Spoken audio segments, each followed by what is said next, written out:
여러분 안녕하세요. 오늘은 5학년 2학기 수학 3단원 합동과 대칭, 도전수학 3대칭을 완성해 볼까요? 시간입니다. 모두 교과서 70쪽과 71쪽을 펴볼까요?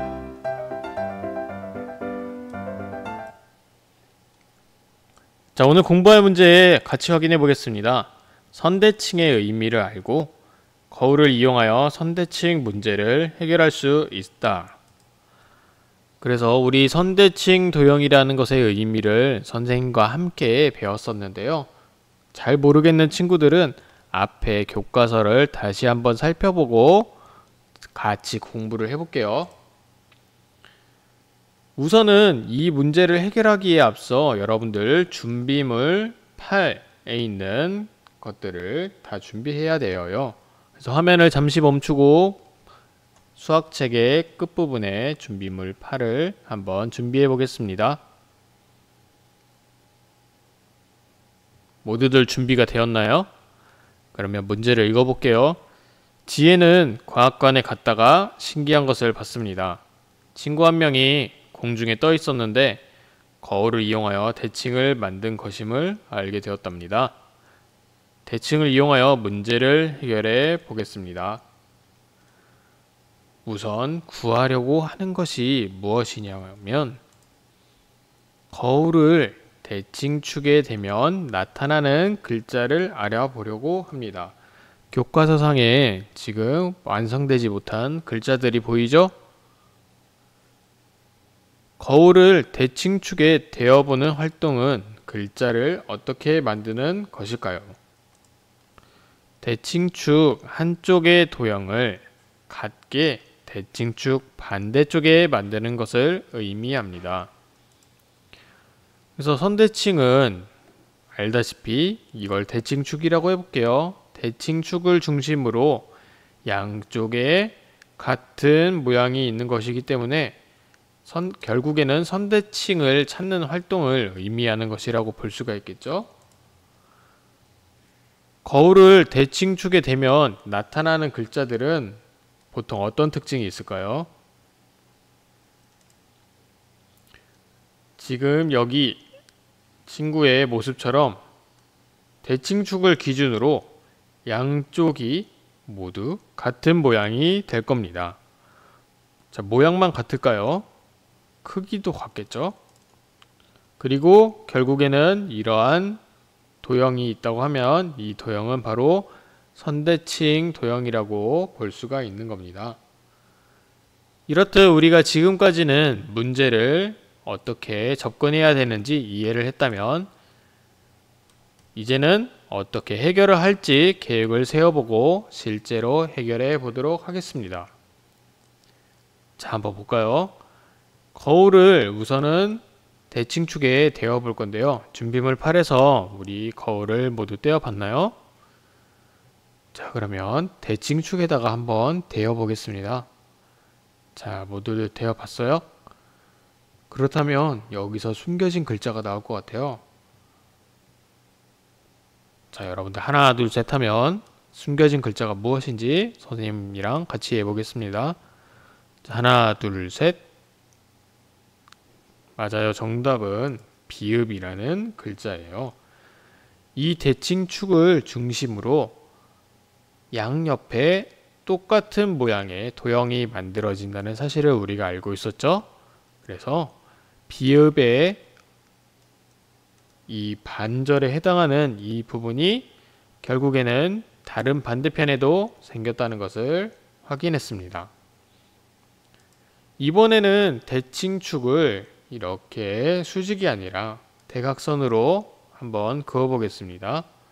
우리 기준에서는 대각선이지만 여러분들이 고개를 조금만 돌리면은 수직이라고 볼 수도 있을 것 같아요. 자, 고개를 돌려서 보는 게 더 편할 수도 있겠네요. 대칭축이라고 했을 때 마찬가지로 거울을 대어 볼게요. 이 선에 맞게 거울을 대었을 때 나오는 글자가 무엇일까요? 하나, 둘, 셋.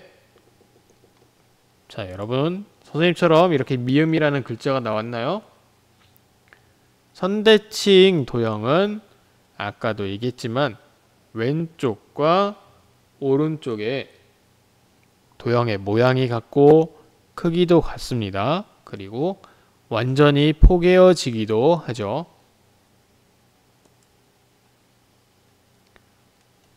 대칭축의 한쪽을 그려서 문제를 만들어 볼게요. 자, 거울을 대칭축에 대어보고 문제가 맞는지 확인해 보겠습니다. 여러분들이 이렇게 거울을 대어 봤을 때 나오는 글자가 있을 텐데 이번에는 같이 해보도록 하겠습니다.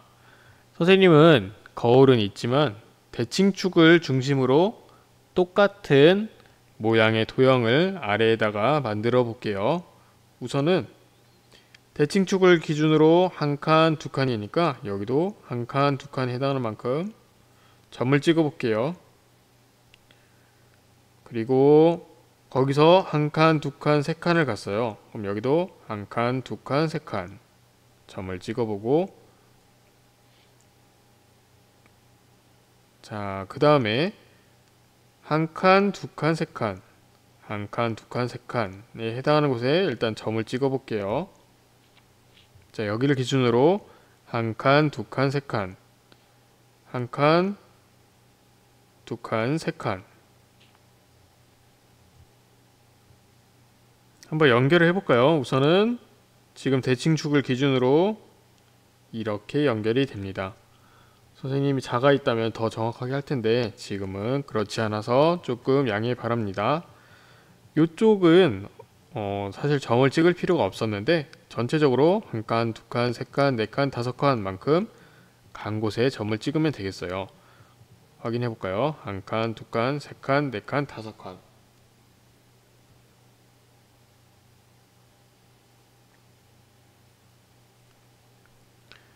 자, 그 다음에는 여기를 한번 볼까요?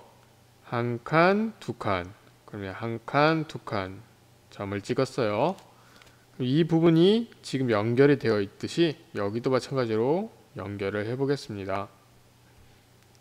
그리고 나서 한 칸, 두 칸, 세 칸, 한 칸, 두 칸, 세 칸만큼 점을 찍고 마찬가지로 선을 이어 볼게요. 네, 선생님이 정확하게 그리면 좋을 텐데 지금 그렇지 못해서 너무 아쉽네요. 자, 마지막으로 이 부분을 이어준다면 지금 위에 부분을 1이라고 하고 아래 부분을 2라고 했을 때 완전히 겹쳐지는 도형인, 자, 어떤 모양이 되냐면 디귿이라는 글자가 나오게 됩니다. 여러분들도 이렇게 했는지 확인해 볼까요? 그 다음을 확인해 보겠습니다.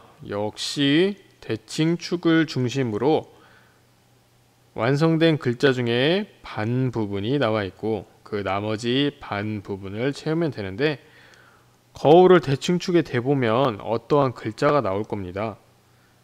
여러분들 확인을 했을 텐데 선생님은 대칭축을 중심으로 도형을 그려보도록 하겠습니다. 자, 우선은 여기서부터 볼게요. 한 칸, 두 칸, 한 칸, 두 칸만큼 점을 찍고요. 또 여기서 한 칸, 두 칸, 한 칸, 두 칸만큼 또 점을 찍을게요. 그 다음 두 칸만큼 또 점을 찍을게요. 이제 맞춰볼까요? 그러면 자, 여기 선이 연결돼 있고 여기는 선이 연결이 안 되겠네요. 자, 그 다음 또 여기 선이 연결이 되네요. 그 다음 여기 두 칸만큼 여기도 두 칸을 올라가 볼 거고 그렇게 해서 선을 연결해 보겠습니다. 아이고, 자, 정확하지 않은 점을 양해해 주세요. 자, 여기 선이 연결되어 있기 때문에 대칭축을 중심으로 선분을 연결해 볼게요. 자, 이렇게 윗부분은 완성이 되었습니다. 그럼 아랫부분을 볼까요? 한 칸, 두 칸, 세 칸, 네 칸, 한 칸, 두 칸, 세 칸, 네 칸만큼 점을 찍어요. 그러면 선분이 되겠죠.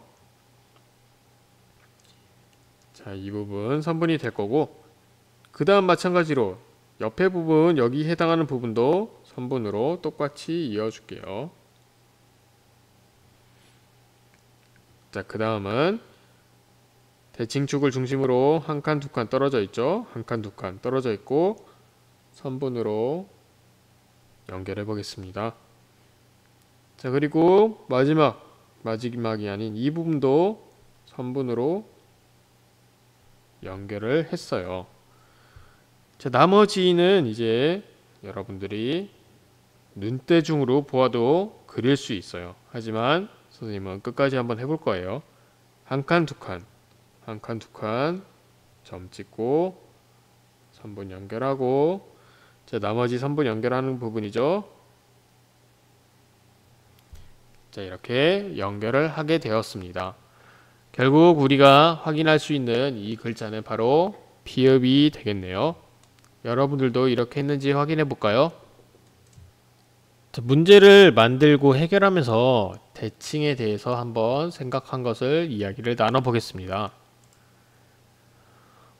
만약에 대칭을 한다고 했을 때 지금 우리는 자음으로 했지만 혹시 모음이 있는지도 확인해 본다면 좋겠죠. 그럼 또 다른 문제가 나올 수도 있으니까요. 한글뿐만 아니라 알파벳으로도 도형을 만들 수가 있겠죠.